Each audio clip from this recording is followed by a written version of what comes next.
Has anyone here this morning ever run a marathon? I wasn't sure. You never know. You don't know some of you as well as I know others, so I never have. I can run fast for a short burst, but nothing like 26.2 miles. You may be aware of the background of the marathon race. The idea for the modern marathon was inspired by a legend involving an ancient Greek messenger who raced from the site of Marathon in Greece to Athens, a distance of about 25 miles, with the news of an important Greek victory over the invading army of the Persians in 490 BC. I did some search on the internet, and there's various ways this legend is told, so who knows, the longer time goes, these facts get lost in history. But anyway, that's the basics of the story. After making his announcement after running for 25 miles, it says, the exhausted messenger collapsed and died. To commemorate his dramatic run, the distance of the 1896 Olympic marathon was set at 40 kilometers or 25 miles. You might say, well, I thought the marathon was 26.2. Well, there has been a change over the years. For the next few Olympics, the length of the marathon remained close to 25 miles. But at the and this is an interesting series of facts, I guess it just kind of shows you some human nature, but it says, at the 1908 Games in London, the course was extended, allegedly, to accommodate the British royal family. Reportedly, Queen Alexandra requested that the race start on the lawn of Windsor Castle so that the littlest royals could watch from the window of their nursery, according to some accounts, and finish the race in front of the royal box at the Olympic Stadium, a distance that happened to be 26.2 miles, or 26 miles and 385 yards. This random boost in mileage ended up sticking, and in 1921, the length of a marathon was formally standardized at 26.2 miles. So I guess you have the British royalty to thank for that. Just to kind of put things in perspective for you, maybe to give you a visual in your mind, this would be like running from Placerville to down, if you want to go west, you could leave Placerville and run down between Hazel Avenue and Sunrise, about where Beck's Furniture is there on your left. That's 26.2 miles. Or if you want to run north, from Placerville to Auburn is 26.7 miles. It'd be better to run downhill, wouldn't it? If you want to go east, you can run to Pollock Pines and back to Placerville. That's 26 miles. Or if you prefer to go south, Placerville to Amador City is 26.2 miles. Either way, that's quite a run, right? Quite a run. We want to talk this morning about the Olympic race in 2008. The women's race was won by this particular woman, and I'm probably going to mess her name up. It's Constantina Tomescu-Dita, something like that. You may remember here a few weeks ago I shared a story from the 2008 Olympics about the American boxer who had trouble hearing the competing noises. He was near the end and he should have fought harder, but he thought he heard his friends saying, no, lay back. And anyway, he lost the gold medal. He was almost certain to win if he'd done his job. Well, there's this story from 2008 about this marathon runner. To win her gold medal in 2008 in Beijing, Tomescu ran for a total of 26.2 miles. She ran nonstop for 2 hours, 26 minutes, and 44 seconds. And to put an exclamation point on that feat, she did it at 38 years of age. That's pretty impressive. In recounting the story of that particular race, we're reminded of what it takes to win a marathon. Again, maybe you've got no intentions of ever physically running that race, but if you're a Christian this morning, you're in the middle of a marathon race right now spiritually. We're running a marathon that begins when we become a child of God, and it doesn't stop till we're welcomed to our heavenly reward. That's a marathon. You think living for 60, 70 years as a child of God, and the Bible refers to our Christian life as a race, what Finn read earlier, and we'll come back to that before we're done today there in Hebrews. It talks about running a race. And let's look at what the Bible says about running this spiritual marathon in our life. First of all, if you're going to be successful in the spiritual marathon of life, you're going to have to do some training. Temescu Dita, I believe she's Romanian. Anyway, she didn't get up one morning a week before the Olympics and decided to enter it and run, right? No, she trained for years and years. She worked hard and invested much time in becoming a success in her particular sport. She became known as the Iron Woman of Romanian athletics, and she enjoyed a lengthy and successful career, we'll get it out, as one of the world's foremost female endurance runners in the early 2000s. She gained a reputation for thriving hard work, regularly logging more than 125 miles a week in training. Wow. What's the point? Well, the point is, again, you don't win marathons by lounging on the couch and eating Cheetos. Now, that'd be a training regimen I would like, I suppose, but I haven't had Cheetos in a while. But anyway, the spiritual marathon of life is the same way. It takes training. The difference between the spiritual marathon and a physical one is, if you're going to try to win the Olympics, you do a lot of training before you start the race. We start the race, again, as a babe in Christ. We train, if you will, on the job. We learn as we go along. That's why it's important to continue to mature and grow and continue to train, because the farther we run in our spiritual race, again, it's going to take this training. Let me remind you of a few verses that highlight this fact. Jesus himself said in Luke chapter 6, verse 40, "The pupil is not above his teacher, but everyone, after he has been fully trained, will be like his teacher." Jesus ran a relatively short marathon, right, in his life compared to, 80, 90 years of age. Jesus didn't live near that long, and his ministry was only some 3.5 years or so, but he ran faithfully. He was training, of course. He worked for that job. The Hebrew writer talks about Jesus learning some things as he suffered. So Jesus trained, and he told his disciples there in Luke 6:40, after you're fully trained, you'll be able to run a race like I'm running. In 2 Timothy chapter 3, verse 16, Paul told Timothy, "All Scripture is inspired by God and is profitable for teaching, for reproof, for correction, for training in righteousness." That's what we're doing, brothers and sisters. As we live and endeavor to live for God, we're being trained in righteousness.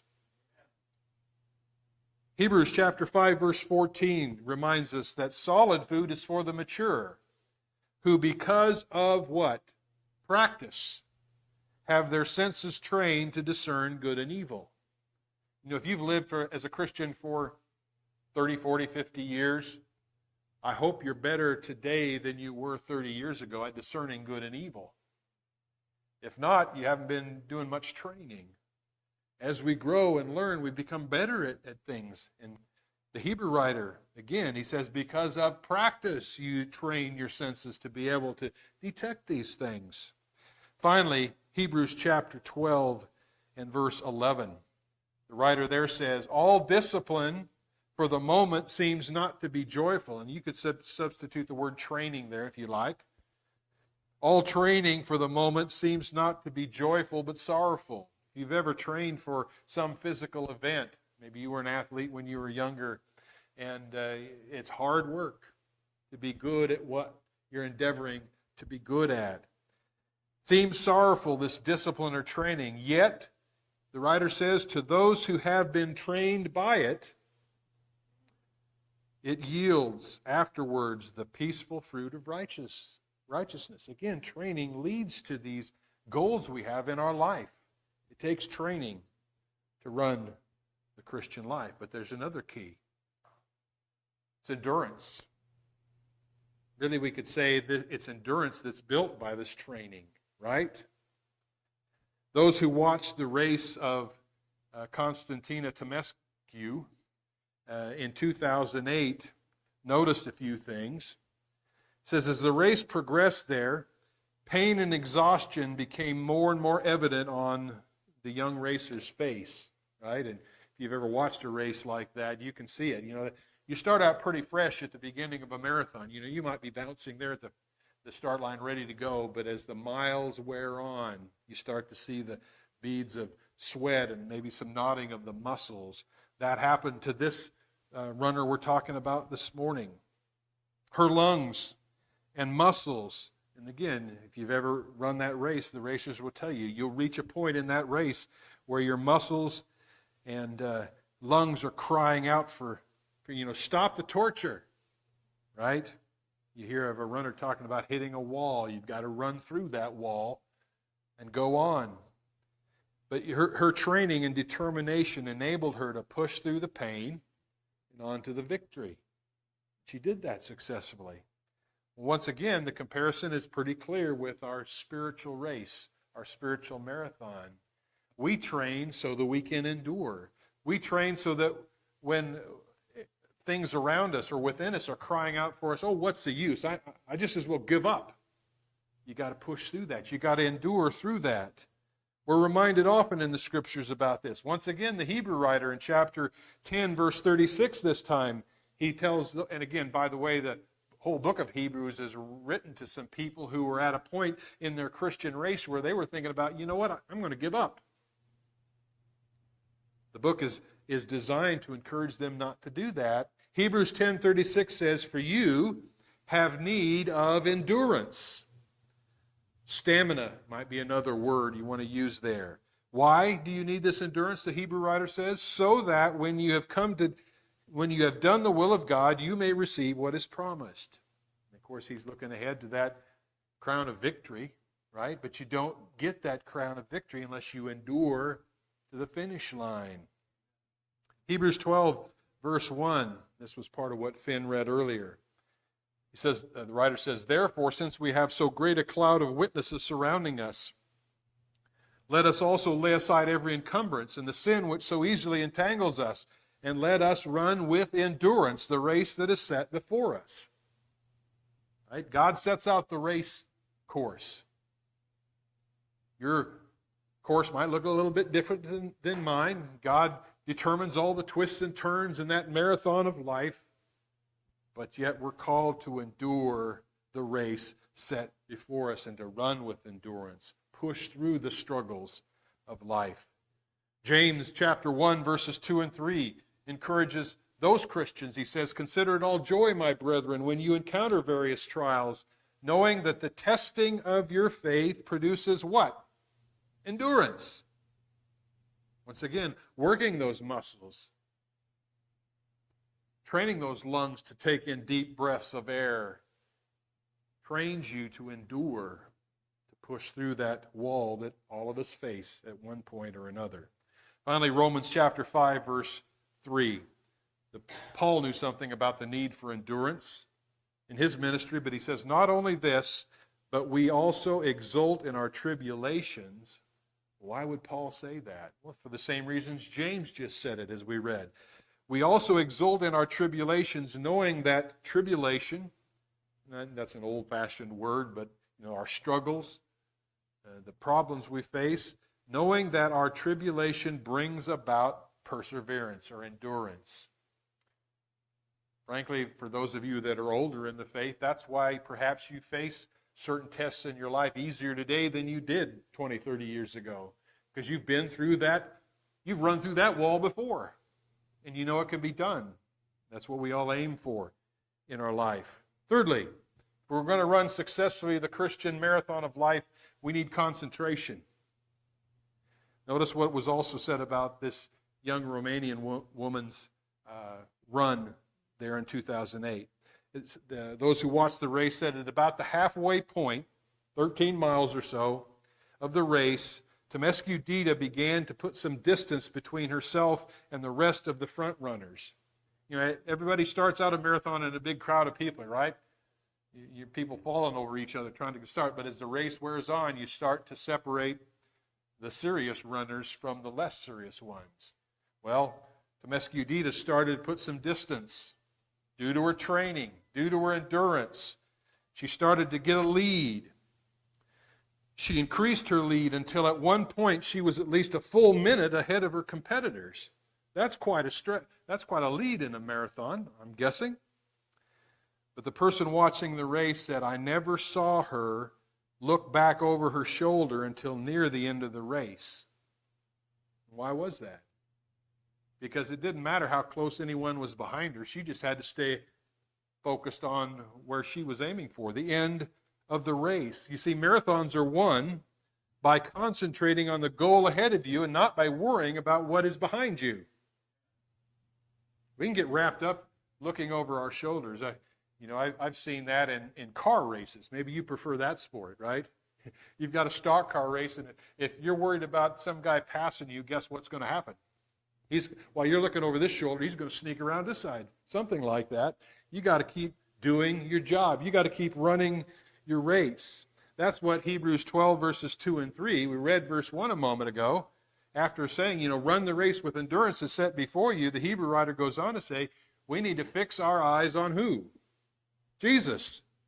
Fix our eyes on Jesus, the author and perfecter of faith, who for the joy set before him endured the cross, despising the shame, and sat down at the right hand of the throne of God. For consider Jesus, who endured such hostility by sinners against himself, so that you will not grow weary and lose heart. In essence, when the writer says to these Christians, fix your eyes on Jesus, he's saying, keep your eyes on the goal. Don't worry about the person running the race behind you. I've got a race to run, and I need to keep my eyes on the goal. Proverbs chapter 4, verses 25 through 27 says, the Proverbs writer in his wisdom shares, let your eyes look directly ahead, and let your gaze be fixed straight in front of you. Watch the path of your feet, and all your ways will be established. Do not turn to the right or to the left. Turn your foot from evil. Again, the idea is set your path and keep focused on what's ahead. You can't, a successful Olympic marathon winner isn't looking at the crowd, waving at friends over here, right? Got one goal. That's to keep your eyes on the prize. Paul said it this way, Colossians 3, verse 2. Set your mind on things above, not on the things that are on earth. That's, in essence, that's the same thing as, if you will, fixing your eyes on Jesus. Don't be distracted by everything that's going around. As important as some of those things may be, you can't be distracted. Philippians 4, verse 8, Paul says, finally, brethren, whatever is true, whatever is honorable, whatever is right, whatever is pure, whatever is lovely, whatever is of good repute, if there's any excellence or anything worthy of praise, dwell on these things.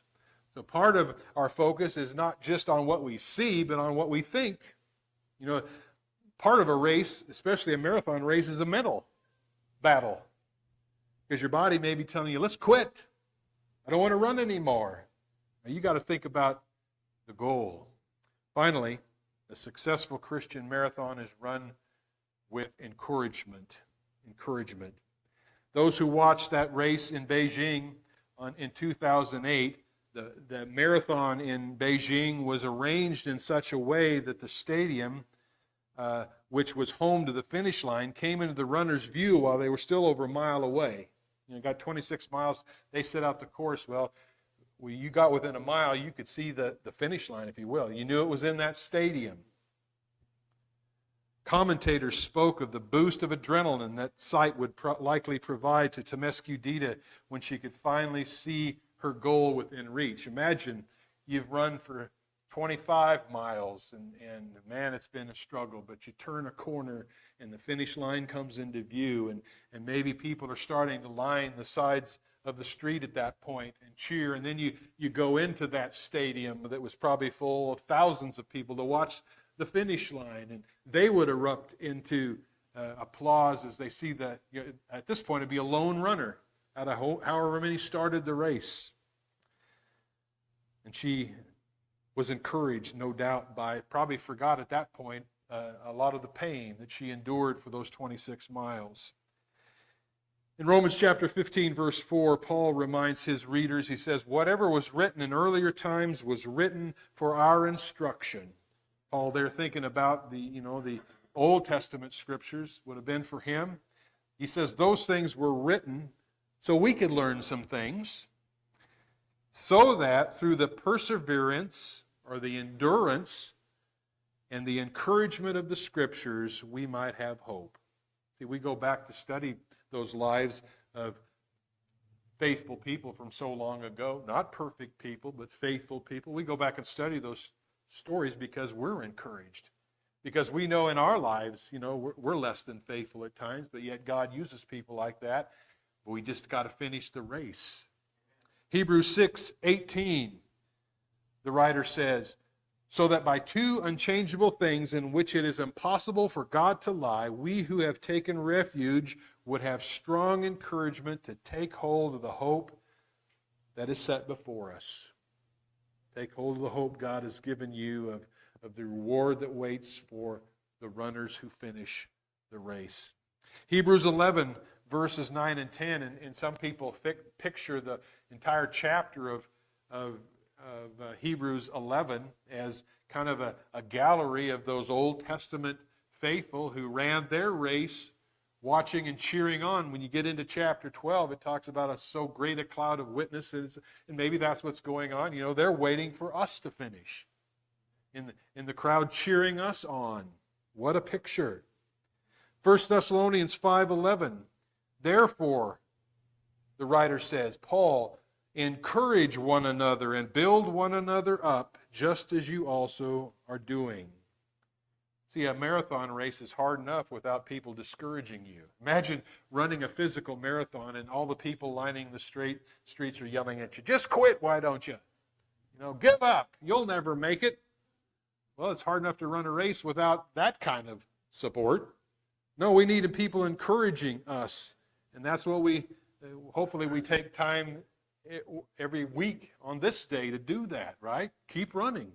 Keep running the race. The Christian life is much like a marathon.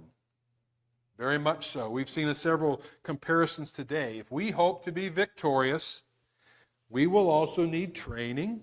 We're going to need stamina or endurance. We're going to need to concentrate and focus on what's important, and we're going to need encouragement. It's the hardest race you'll ever run. When Temescu Dita entered the stadium for her final lap before the finish line, the entire crowd, and you can go back and probably find footage of this, the entire crowd in the stadium in Beijing rose from their seats and cheered her on.